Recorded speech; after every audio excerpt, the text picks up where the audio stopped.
नमस्कार दोस्तों, स्वागत है आप सभी का आपके अपने YouTube चैनल हिंदी एकेडमी पर। आज की वीडियो बहुत ज़्यादा खास होने वाली है क्योंकि आप लोगों को पता होगा कि हम लोगों ने शुरू की है नई सीरीज जिसमें हम लोग पिछले वर्षों के प्रश्न पत्र हल कर रहे हैं। DSSB का 2014 का जो हमारा क्वेश्चन पेपर था वो हम लोग पूरा हल कर चुके हैं, आप लोगों ने देख लिया होगा। और आज हम लोग शुरू कर रहे हैं DSSB PGT हिंदी का 2015 का क्वेश्चन पेपर। तो आज से हमारी शुरुआत है और आज के इंपॉर्टेंट वीडियो इसलिए क्योंकि आज हम लोग बात करेंगे पाश्चात्य काव्य शास्त्र के प्रश्नों पर, क्योंकि इसमें जैसे ही प्रश्न पत्र शुरू होता है, प्रश्न पत्र की शुरुआत ही पाश्चात्य काव्य शास्त्र से होती है। तो आपके लिए काफी महत्वपूर्ण रहेंगे ये सारे प्रश्न, और इन प्रश्नों से संबंधित बाकी और प्रश्न आप लोग तैयार कर सकते हैं। तो ये जो एग्जाम है हमारा किस दिन हुआ था, ये हुआ था, ये तिथि मैंने लिखी हुई है परीक्षा की 26/6/2015, यानी 26 जून को ये 2015 में ये एग्जाम हुआ था। चलिए तो शुरू कर लेते हैं हम लोग। पहला प्रश्न इसके अंदर आया, देखिए सारे के सारे क्वेश्चन जो हैं यहाँ पे पूरे 10 के 10 क्वेश्चन कहां से हैं, पाश्चात्य काव्य शास्त्र से हैं, ठीक है। और अगले 10 भी कहां से होंगे, पाश्चात्य काव्य शास्त्र से ही होंगे। तो काव्य शास्त्र का पोर्शन इस पेपर के अंदर काफी ज्यादा रहा था, तो आप ध्यान रखिएगा कहीं से भी कुछ भी, वैसे इस तरीके के पेपर अब नहीं आते हैं। पहले होता था कि कोई भी एक हिंदी का पोर्शन जो है वो ज्यादा डाल दिया जाता था, बाकी सबको हल्का रखा जाता था, लेकिन अब ऐसा नहीं होता है। अब जितने भी आपके क्वेश्चन पेपर आप लोगों ने देखे होंगे, 18 में देखे होंगे, 21 में देखे होंगे, वो एक ये मान के चलिएगा कि लगभग लगभग जो है समान वेटेज रहता है सबका, ठीक है। चलिए देखते हैं हम लोग, लेकिन सारे प्रश्न आप लोगों के काफी काम आएंगे। पहला प्रश्न है कि निम्न सूचियों को सम्मिलित कीजिए, यानी निम्न सूची कौन सी दी है, इसमें कुछ पाश्चात्य काव्य शास्त्री हैं और वे कहां से संबंधित है, ये जगह का नाम लिखा हुआ है। तो सबसे पहला दांते, इमर्सन, फ्रेडरिक नीत्शे और रूसो, ये चार दिए हैं। कहां कहां से संबंधित है चलिए देखते हैं, मिलान करते हैं इनका। सबसे पहले दांते, तो क्या कहां से संबंधित है, तो ये है इटालियन थे, ठीक है, तो इटली से, ये हो जाएगा 3 से। उसके बाद इमर्सन की बात करें तो इमर्सन कहां से थे, ये इमर्सन थे अमेरिकी, ठीक है। फ्रेडरिक नीत्शे, तो ये फ्रेडरिक नीत्शे क्या थे, ये थे जर्मन। और रूसो, रूसो की बात करेंगे तो ये थे हमारे फ्रांस से, ठीक है। तो ये हमारे सुमेलित हो गए। उसके बाद हम आगे चलते हैं। अगला क्वेश्चन भी इसी प्रकार से है, रचना दी है और रचनाकार दिए हैं, ठीक है।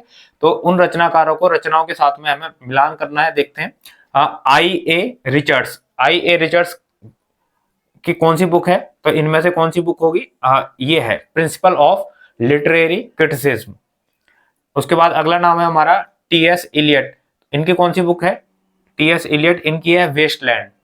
उसके बाद आगे चलते हैं हम, क्रिस्टोफर कॉर्डवेल, इनकी कौन सी बुक है, इनकी है इल्यूजन एंड रियलिटी। उसके बाद अगली हमारी बेनेडेतो क्रोचे, तो इनकी कौन सी है, इनकी बुक है एस्थेटिका। तो ये हम लोगों ने कर दिया मिलान, ठीक है। तो दो क्वेश्चन आ गए। देखिए दो क्वेश्चन में सीधे सीधे पूछ सकता था कि ये कहां से संबंधित है ना, दांते, तो एक क्वेश्चन आपका हो जाता, लेकिन एक ही क्वेश्चन के अंदर आप लोगों की चार जानकारियां आपसे ले ली उसने। यहाँ पर ऐसे यहाँ से चार बुक पूछ लिए और चार राइटर पूछ लिए यहाँ पर एक ही क्वेश्चन के अंदर, ठीक है। तो इस तरीके से भी आप लोगों को तैयार करके चलना है। अगर आपको अच्छे से आता है, मान लीजिए चार हैं, चार में से तीन जानकारी आपको आती है तो भी क्वेश्चन हो जाएगा, ठीक है। लेकिन तीन से कम आती है तो फिर दो क्वेश्चन गलत होने की संभावना उसमें रहती है। चलिए अगला देखते हैं हम, यूनान का अंतिम काव्य शास्त्री और सौंदर्य शास्त्र का महान चिंतक कौन था, ये बताना है। यूनान का अंतिम काव्य शास्त्री, ठीक है, कौन था, लॉन्जाइनस, अरस्तु, बोइलो या फिर हॉरेस। सही उत्तर क्या रहेगा हमारा इसका, लॉन्जाइनस, ठीक है। इनको माना जाता है यूनान का अंतिम काव्य शास्त्री और सौंदर्य शास्त्र का महान चिंतक। चलिए आगे देखते हैं, एक कोटेशन है और पूछा गया है कि ये कोटेशन किसकी है। दांते का काव्य उस सेतु के समान है जो काल की धारा पर बना है और प्राचीन विश्व को आधुनिक विश्व से मिलाता है। बहुत ही ज्यादा महत्वपूर्ण कोटेशन है, एक बार दोबारा पढ़ रहा हूं। दांते का काव्य उस सेतु के समान है जो काल की धारा पर बना है और प्राचीन विश्व को आधुनिक विश्व से मिलाता है। ये कथन किसका है, तो किसका है ये कथन, वोल्टेयर, इमैनुअल कांट, शैली या फिर शिलर। क्या उत्तर रहेगा इसका, ऑप्शन 3, ठीक है, शैली इसका सही उत्तर है। ये कोटेशन है शैली की। चलिए अगला है, कॉलरिज का समय काल क्या है। कॉलरिज का समय काल क्या है ये आपको बताना है। तो कॉलेज का समय काल 1772 से 1834, 1778 से 1830, 1700 से 1831 या फिर 1709 से 1784। तो ऑप्शन एक ये सही है, कॉलेज का जो समय काल है वो 1772 से 1834 है।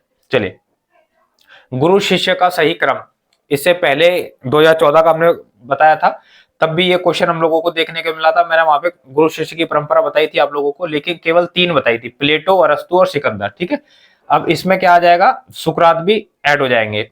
ठीक है, ये गुरु शिष्य परंपरा है, ध्यान रखिएगा।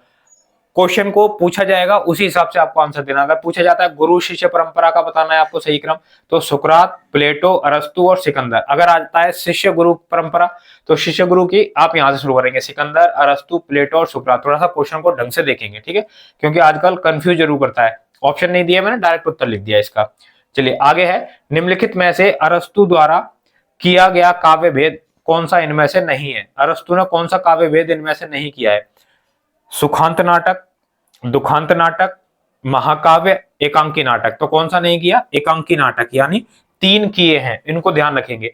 सुखांत, दुखांत और महाकाव्य, ये इन्होंने अरस्तु ने किए हैं, इनको ध्यान रखेंगे, ये पलट के भी पूछा जा सकता है। चलिए अगली एक और कोटेशन है, देखते हैं। कविता में वही तत्व है जो गद्य में है, परंतु अंतर उनकी रचना और संगठन में है। ठीक है, बहुत ही इंपॉर्टेंट है ये कोटेशन। कविता में वही तत्व है जो गद्य में है, परंतु अंतर उनकी रचना और संगठन में किसका है? शैली का, कॉलरिज का, इलियट का या फिर मैथ्यू अर्नल्ड का। तो क्या हो जाएगा इसका सही उत्तर? हो जाएगा कॉलरिज। चलिए अगला प्रश्न है, प्रश्न नंबर 9। स्वच्छंदतावाद का घोषणा पत्र किसे माना जाता है? ठीक है, स्वच्छंदतावाद का घोषणा पत्र किसको माना जाता है? Lyrical ballads, Biographia Literaria, literary remains या फिर प्रिल्यूड। ठीक है, 4 ऑप्शन है, सही उत्तर क्या हो जाएगा हमारा? Lyrical ballads. काव्य भाषा के संदर्भ में, अगला प्रश्न है, काव्य भाषा के संदर्भ में शब्द चयन को विशेष महत्व देने वाले विद्वान हैं।